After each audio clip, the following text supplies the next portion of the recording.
Hello everyone. आप लोगों का बहुत बहुत स्वागत है हमारे प्यारे से चैनल बीएमएस वाला में। आज के इस लेक्चर में हम बात करेंगे फार्मेकोलॉजी के इंट्रोडक्शन के बारे में, जिसमें हम पढ़ेंगे रूट्स ऑफ ड्रग एडमिनिस्ट्रेशन। सबसे पहले हम बात करते हैं फार्मेकोलॉजी के बारे में। तो फार्मेकोलॉजी बेसिकली है क्या? ये फार्मेकोलॉजी ग्रीक वर्ड है जो दो वर्ड से मिलकर बना है। पहला वर्ड है pharmakon and second word is your logos. Pharmakon means drug and second one logos means study. यानी कि जब हम किसी ड्रग्स की स्टडी करते हैं तो उसको हम कहते हैं फार्मेकोलॉजी। तो study about drugs and it's action, उसको हम क्या कह रहे हैं? फार्मेकोलॉजी। तो फार्मेकोलॉजी में बेसिकली हम पढ़ते क्या चीज़ें हैं? तो फार्मेकोलॉजी में दो चीज़ें हम पढ़ते हैं। पहला होता है उसका pharmacokinetics and second one is pharmacodynamics. Pharmacokinetics मतलब क्या होता है? जब हम किसी बॉडी का ड्रग्स पे किस तरह से वर्क है वो पढ़ते हैं तो उसको हम कहते हैं फार्मेकोकाइनेटिक्स। यानी कि हमारी बॉडी ड्रग्स के साथ क्या क्या चीज़ें कर रही है, किस तरह से उसका एब्जॉर्प्शन हो रहा है, किस तरह से उसका डिस्ट्रीब्यूशन, मेटाबॉलिज्म, और किस तरह से हमारी बॉडी उस ड्रग्स का एक्सक्रीशन कर रही है। जब हम इसके बारे में पढ़ते हैं उसको हम कहते हैं फार्मेकोकाइनेटिक्स। तो फार्मेकोकाइनेटिक्स क्या है? Action of body on the drugs. जब हम एक्शन बॉडी का जो एक्शन है ड्रग्स के ऊपर क्या हो रहा है उसके बारे में पढ़ते हैं उसको हम कहते हैं फार्मेकोकाइनेटिक्स। और जब हम पढ़ते हैं कि जो हमारी ड्रग्स है वो बॉडी पे क्या इफेक्ट प्रोड्यूस कर रही है या उसका काम क्या है बॉडी के ऊपर, किस तरह का वो एक्शन प्रोड्यूस कर रही है, उसको हम कहते हैं फार्मेकोडायनेमिक्स। तो आज सबसे पहले हम बात करेंगे कि किस तरह से बॉडी में, किस रूट्स के थ्रू हम बॉडी में ड्रग्स को इंट्रोड्यूस कराते हैं। देन उसके बाद हम पढ़ेंगे absorption, distribution, metabolism and their excretion. तो बात करते हैं एडमिनिस्ट्रेशन ऑफ ड्रग्स के बारे में। तो देखिए रूट्स कौन कौन से बताए गए हैं। सबसे पहला एंटेरल रूट्स, दूसरा है पेरेंटेरल रूट्स और तीसरा रूट होता है टॉपिकल रूट्स। पेरेंटेरल रूट्स में आपके कौन कौन से आते हैं? Oral, sublingual, rectal. और जो आपका पेरेंटेरल है उसमें कौन सा आता है? IV, IM, subcutaneous, inhalation, transdermal. और third one is your topical route. तो स्टार्ट करते हैं हम अपना एंटेरल रूट ऑफ एडमिनिस्ट्रेशन के बारे में। तो एंटेरल रूट क्या होता है? ये सबसे सेफेस्ट, मोस्ट इकोनॉमिकल और कन्वीनियंट रूट होता है ड्रग्स को एडमिनिस्ट्रेशन करने में। तो अब मैंने आपको बताया एंटेरल रूट्स में कौन कौन से रूट्स आते हैं आपके? Oral routes, sublingual and rectal routes. तो ओरल रूट के बारे में अगर बात करते हैं तो ओरल रूट्स में क्या करते हैं हम? ड्रग्स को प्लेस करते हैं अपनी ओरल कैविटी में। यानी कि ओरल कैविटी या बकल कैविटी के थ्रू आप जब ड्रग्स को लेते हो, इनटेक करते हो, उसको हम क्या कहते हैं? ओरल रूट्स कहते हैं। और ओरल रूट को हम क्या कहते हैं? पर ओरल रूट के नाम से भी जानते हैं। और ये जो ओरल रूट है और ये सेल्फ एडमिनिस्टर्ड कर सकते हैं हम ड्रग। अब अगर हम बात करते हैं इसके कुछ डिसएडवांटेजेस भी हैं। जैसे कुछ ड्रग्स हैं वो कम्प्लीटली एब्जॉर्ब नहीं होते। कम्प्लीटली एब्जॉर्ब किस तरह से नहीं होते? आपने जो ड्रग इनटेक की तो जो आपका लो पीएच वगैरह है जीआईटी का, तो वो क्या करता है? ड्रग को डिस्ट्रॉय कर देता है और उसका एब्जॉर्प्शन अच्छे से हमारे ब्लड में नहीं हो पाता है। और क्या कर सकता है? अगर हमारी जो ओरल रूट्स हम ड्रग ले रहे हैं तो वो क्या करती है? गैस्ट्रिक म्यूकोसा में इरिटेशन वगैरह कॉज करा सकती है, जिसकी वजह से क्या हो सकता है? नोजिया और वोमिटिंग हो सकते हैं। और तीसरा, आप जानते हो जो हमारे ड्रग्स होते हैं, जो हम ओरली लेते हैं, जो ड्रग्स हैं उनका जो टेस्ट है वो अच्छा नहीं होता, तो वो क्या है? अनप्लीजेंट लग सकता है। वो भी हमारा एक डिसएडवांटेजेस है। अभी मैंने आपको बताया था जैसे लो गैस्ट्रिक पीएच या डाइजेस्टिव ट्रैक्ट और लीवर एंजाइम्स क्या कर सकते हैं? जो हमारी ड्रग है उसको डिस्ट्रॉय कर सकते हैं before it passes into the circulation.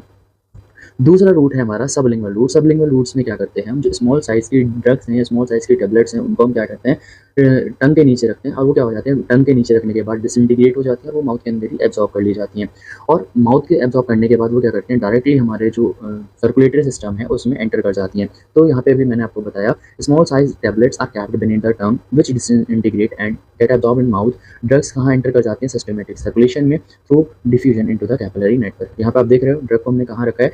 Below the tongue रखा है। अब इसके एडवांटेजेस और डिसएडवांटेजेस के अगर बारे में बात करें तो सबसे पहला एडवांटेजेस क्या होगा कि जो हमारी ड्रग है वो रैपिडली एब्जॉर्ब हो जाएगी और जो हमारा ड्रग है वो फर्स्ट पास मेटाबॉलिज्म में नहीं जाती है। ये फर्स्ट पार्ट मेटाबॉलिज्म और सेकंड पार्ट मेटाबॉलिज्म, जब आपको मैं मेटाबॉलिज्म लेक्चर पढ़ाऊंगा उस टाइम पे आप अच्छे से समझ जाओगे फर्स्ट पास मेटाबॉलिज्म और सेकंड पास मेटाबॉलिज्म होता क्या है। क्या कर सकते हैं? दूसरा तीसरा बेनिफिट क्या है इसका? एडवांटेजेस क्या है कि सेल्फ एडमिनिस्टर कर सकते हैं और यहाँ पे कोई भी जीआईटी का इन्वॉल्वमेंट नहीं होता है। अगर हम बात करते हैं डिसएडवांटेजेस के बारे में तो इनकन्वीनियंस होता है कि आप ड्रग को अपने माउथ में रखें या ड्रग जो हैवी मॉलिक्यूलर वेट है उनका तो वो अच्छे से एब्जॉर्ब नहीं हो पाती है। और क्या कर सकते हो आप? बॉडी में केवल एक स्मॉल डोज को ही इंट्रोड्यूस करा सकते हो थ्रू द सबलिंगुअल रूट। अब हम बात करते हैं रेक्टल रूट। रेक्टल रूट क्या है? ये जो हमारी सपोजिटरीज ड्रग्स होती हैं वो क्या की जाती हैं? एडमिनिस्टर की जाती हैं थ्रू हमारे रेक्टल रूट। यानी कि आप क्या करते हो? एनीमा बेसिकली, जिसमें हम कह रहे हैं कि जो हमारा रेक्टल रूट है या हमारा रेक्टम है उसके थ्रू बॉडी में ब्लड जो हमारी ड्रग्स हैं उनको इंट्रोड्यूस कराना।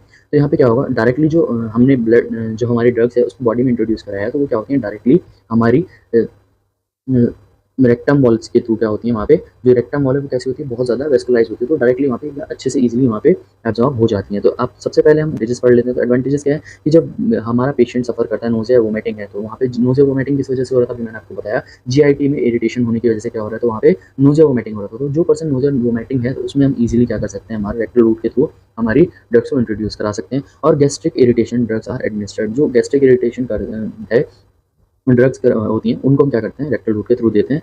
अब हम बात करते हैं डिसएडवांटेजेस के बारे में, तो रेक्टल इन्फ्लेमेशन करा सकते हैं, ये हमारा इनका जो एब्जॉर्प्शन है वो अच्छे से नहीं हो पाता है, इरेगुलर एब्जॉर्प्शन होता है। इसके बाद है हमारा पैरेंटेरल रूट, तो हमने अभी जस्ट कवर किया एंटेरल रूट। एंटेरल रूट में कौन कौन से रूट थे आपके, ओरल रूट, ठीक है। उसके बाद हमारा सबलिंगुअल रूट, उसके हमने एडवांटेजेस और डिसएडवांटेजेस पढ़े। इसके बाद हमने पढ़ा रेक्टल रूट जिसमें हमने उसके एडवांटेजेस और डिसएडवांटेजेस पढ़े। अब हम बात करते हैं पैरेंटेरल रूट।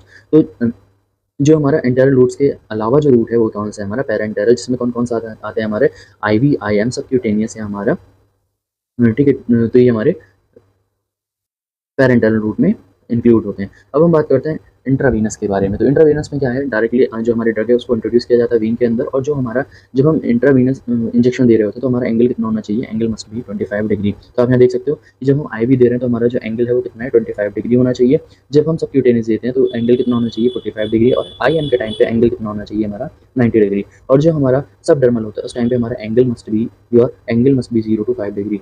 अब हम बात करते हैं इसके एडवांटेजेस के बारे में आईवी के। तो एडवांटेजेस में क्या होगा, डायरेक्ट 100% अवेलेबिलिटी होगी, मतलब जो आपका ड्रग है उसका कहीं पे जीआईटी वगैरह में इन्वॉल्वमेंट नहीं है, तो डायरेक्टली आपके ब्लड में वो एडमिनिस्टर्ड होगी या एब्जॉर्ब होगी। उसके बाद क्या होगा, लार्ज क्वांटिटीज में ड्रग्स को इंट्रोड्यूस करा सकते हैं। इमरजेंसी सिचुएशंस में डायरिया और वोमिटिंग में हम क्या कर सकते हैं, ब्लड को आईवी ड्रग्स को आईवी रूट के थ्रू इंट्रोड्यूस करा सकते हैं। डिसएडवांटेज क्या है कि इनकन्वीनियंट है और पेनफुल होता है थोड़ा। रिपीटेड इंजेक्शन वहाँ पे क्या होगा, वो सुटेबल नहीं होगा, और एक टेक्निकल या ट्रेन पर्सन चाहिए होता है आईवी के लिए, और हमारा जो इन्फेक्शन है वो वहाँ पे कॉज करा सकते हैं। इसके बाद है हमारा इंट्रामस्कुलर। तो इंट्रामस्कुलर में इंजेक्शन कहाँ पे लगाना, मसल्स के थ्रू हमारा ड्रग्स को एडमिनिस्टर कराना, वो कहलाता है हमारा इंट्रामस्कुलर रूट। इसमें एंगल कितना भी जस्ट मैंने बताया आपको, angle must be 90 degree. Advantages क्या है कि यहाँ पे यूनिफॉर्म एब्जॉर्प्शन होता है, ऑनसेट कैसा होता है, फास्ट एक्शन होता है, और यहाँ पे कोई जीआईटी का इन्वॉल्वमेंट नहीं होता। डिसएडवांटेजेस, कुछ डिसएडवांटेजेस भी हैं, जैसे 10 ml तक आप ड्रग्स को इंट्रोड्यूस करा सकते हो, लोकल पेन और इन्फेक्शन हो सकता है, और ये थोड़ा एक्सपेंसिव होता है। इसके बाद है हमारा सबक्यूटेनियस। सबक्यूटेनियस में हम क्या करते हैं, जो ड्रग्स है उसको कहाँ पे इंट्रोड्यूस कराते हैं, हमारे सबक्यूटेनियस टिश्यूज में जब हम ड्रग्स को इंट्रोड्यूस कराते हैं वो है हमारा सबक्यूटेनियस रूट। इसके एडवांटेजेस क्या है, सेल्फ एडमिनिस्ट्रेड है और फास्ट ऑनसेट होता है, और यहाँ पे कोई भी जीआईटी का फैक्टर इफेक्ट नहीं होता। इसके बाद है हमारा इनहलेशन। इनहलेशन में क्या करते हैं, हम जो हमारा ड्रग है उसको एडमिनिस्ट्रेशन कराते हैं थ्रू रेस्पिरेटरी ट्रैक, जिसमें क्या होता है, हमारे गैसेस और एरोसोल्स होते हैं जिनको हम क्या करते हैं, एडमिनिस्ट्रेट कराते हैं। जैसे हमारी कौन सी एनेस्थेटिक ड्रग्स जो होती हैं वो इसी मेथड के थ्रू क्या की जाती हैं, बॉडी में इंट्रोड्यूस की जाती हैं। एडवांटेजेस क्या है, लार्ज सरफेस एरिया होगा वहाँ पे, रेस्पिरेटरी एंडोथेलियम के पास, तो क्या होगा वहाँ पे अच्छे से ड्रग हमारी एब्जॉर्ब हो पाएगी। तो अब हम बात करते हैं डिसएडवांटेज, तो क्या है कि स्पेशल इक्विपमेंट्स रिक्वायर्ड चाहिए होते हैं, जैसे इनहेलर वगैरह, तो ये एक डिसएडवांटेज हो गया। इसके बाद हम बात करते हैं ट्रांसडर्मल रूट के बारे में। ट्रांसडर्मल रूट में क्या होता है, जो हम ट्रांसडर्मल पैचेस के थ्रू क्या करते हैं, हमारी ड्रग को हमारे सिस्टमेटिक सर्कुलेशन में इंट्रोड्यूस कराते हैं, उसको हम क्या कहते हैं, ट्रांसडर्मल रूट कहते हैं। इसमें जैसे हमारी एक एंटी एजेंडल ड्रग्स आ जाती हैं, जैसे नाइट्रोग्लिसरीन, तो हम क्या है उसमें ट्रांसडर्मल रूट के थ्रू आप देख सकते हो पैचेस की फॉर्म में क्या करते हैं, ड्रग को हमारी बॉडी के साथ अटैच करते हैं, जिसकी वजह से धीरे धीरे क्या होता है, उसका एडॉप्शन हो रहा होता है हमारे स्किन के अंदर, ठीक है, हमारे सर्कुलेटरी सिस्टम के अंदर। एडवांटेजेस क्या है कि सस्टेन्ड है, और दूसरा एडवांटेजेस क्या होता है, कन्वीनियंट और गुड पेशेंट कॉम्प्लियंस है। अगर हम डिसएडवांटेज की बात करते हैं तो थोड़ा स्लो ऑनसेट है इसका, और क्या कर सकते हैं, केवल प्रीफर किया जाता है लिपोफिलिक ड्रग्स के थ्रू। जो लिपोफिलिक ड्रग्स होती हैं उनमें कौन सा मेथड यूज़ किया जाता है, ट्रांसडर्मल रूट को फॉलो किया जाता है। अब अगर हम बात करते हैं topical routes of administration. Topical routes क्या होते हैं, जब हम ड्रग को क्या करते हैं, सरफेस ऑफ स्किन या एपिडर्मिस या म्यूकस मेम्ब्रेन पे क्या करते हैं, स्पेशल फॉर्म की फॉर्मुलेशंस बना के, जैसे ऑयल्स वगैरह, जेल्स वगैरह, उसके थ्रू हम क्या करते हैं, हमारी बॉडी में इंट्रोड्यूस कराते हैं, वो है हमारा टॉपिकल रूट ऑफ एडमिनिस्ट्रेशन। इसके एडवांटेजेस क्या होंगे, इजीली अप्लाई कर सकते हो, लेस कॉम्प्लिकेशन है, ऑरल डिलीवरी, फास्ट एक्शन होता है ऑन एप्लीकेशन साइट, जिस साइट पर आप अप्लाई कर रहे हो उस पर फास्ट एक्शन देगा। डिसएडवांटेज क्या होते हैं, इसकी स्किन की इरिटेशन हो सकती है, इम्प्रॉपर एब्जॉर्प्शन हो सकता है ड्रग का। तो हमने देखा आज यहाँ पे पढ़ा था ओरल रूट वगैरह हमने पढ़ा, ट्रांसडर्मल रूट वगैरह पढ़ा, और इंट्रावेनस रूट्स वगैरह आज हमने पढ़ा। तो ये जितना भी हमारा लेक्चर था, तो ये था हमारा रूट ऑफ ड्रग एडमिनिस्ट्रेशन। अगर आपको लेक्चर पसंद आया तो प्लीज़ चैनल को सब्सक्राइब कर देना। Thank you.